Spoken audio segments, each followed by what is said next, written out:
welcome into getting help from Uncle Sam. And of course, one of the biggest things that our taxpayers go for is law enforcement.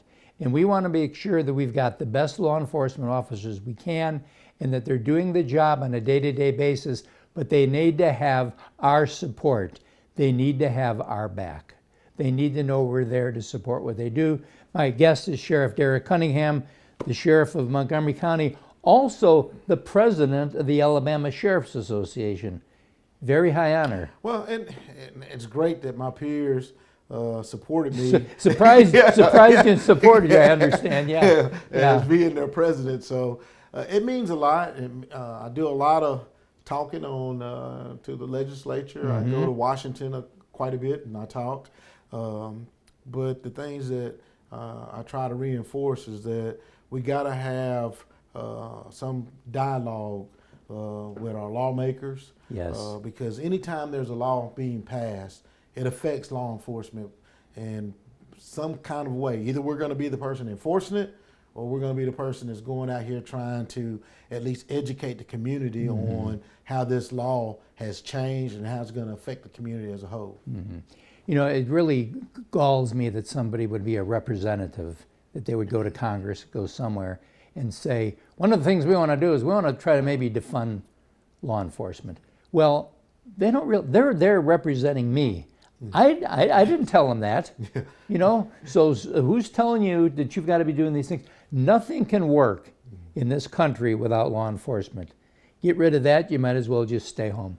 And you're absolutely right, because now if you look at what's taking place nationally and you look at what's taking place in our communities, in our city right now, in our county, when you start talking about defunding law enforcement, the majority of my funding goes into salaries. And that's paying for your deputies. And that's paying, right now we're down 12 deputies. And me being down 12 people is just like me being down a shift. 100 folks in a major department. You know, you're looking at 148 sworn, but down 12, that's a lot when you got 799 square miles to cover. And people don't realize that. But then at the same time, we are the ones that enforce a lot of the court orders. We do all the evictions. We do all of the mental health commitments. So my guys and girls, they go out every single day to enforce the laws of the land. But at the same time, when you say defund and you want to get somebody in, social workers, to deal with our mental illness problem that we do have, because the state's been unfunded and we shut down hospitals, and now we got a large majority of the people in our community suffer with mental illness.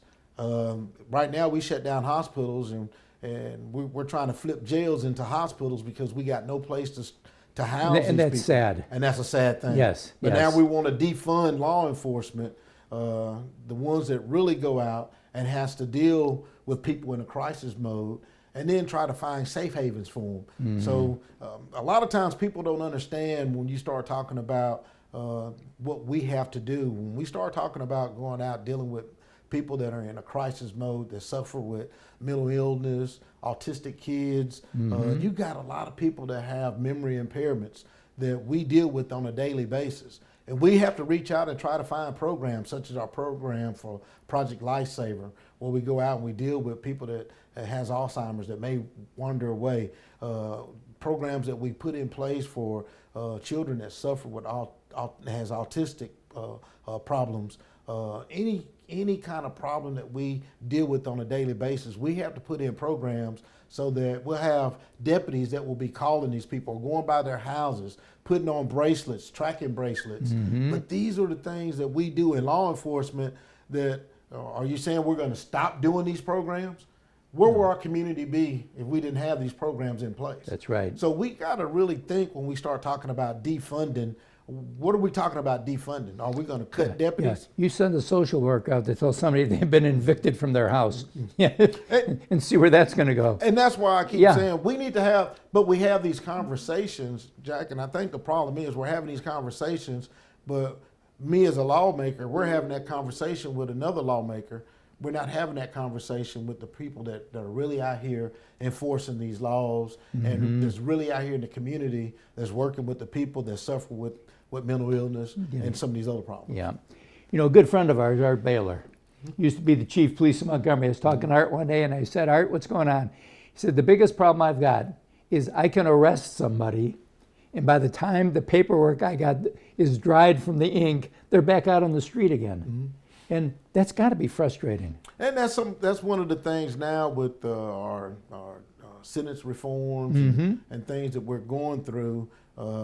Now it's hard to really put somebody in jail for a simple shoplifting and things of this nature, because they're going to be right back out on the street.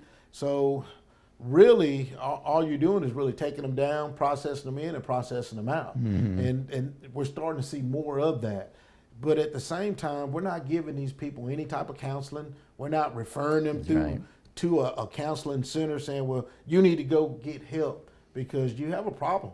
You got to have a problem if every day I'm arresting you. And it's going to grow to where it becomes something serious. And that's the same thing with our prison systems right now with the defunding and budget cuts. We're cutting the programs out. So all we're doing is incarcerating. That's right. Yes, we ain't doing no type of rehabilitation. That's right, and they need that rehabilitation. If we don't do it, otherwise it's a revolving door. That's exactly what's taking place. Door. Amazing. Yes. Closing thought. We need to let our viewers know, because a lot of our viewers are older people, they're grandparents. They need to be an influence in their grandchildren's life to let them know law enforcement is there to help them.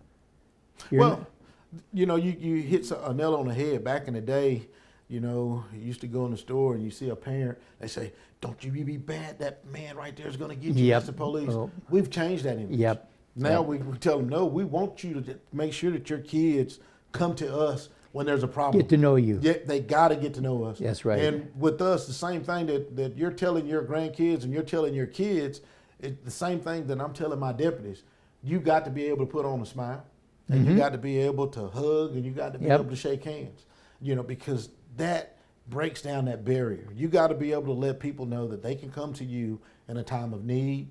They can come to you if they're hurting. They can come to you if they're at home and they're in a abusive family problem. Yes. But you want that child, and you want a person. It could be an elderly abuse that want to report something that is taking place, but you want that person to be able to open up to you and to let you know there's a problem in their house. And that's the only way we're going to do that, if we continue to build those relationships and that friendship with our community and with our kids.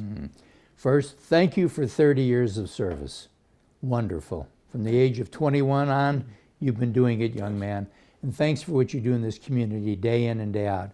And just remember this, that person wearing a uniform, he's a father, he's a mother, he's a brother, he's a sister, he's a son, he's a daughter. He puts it on to serve you.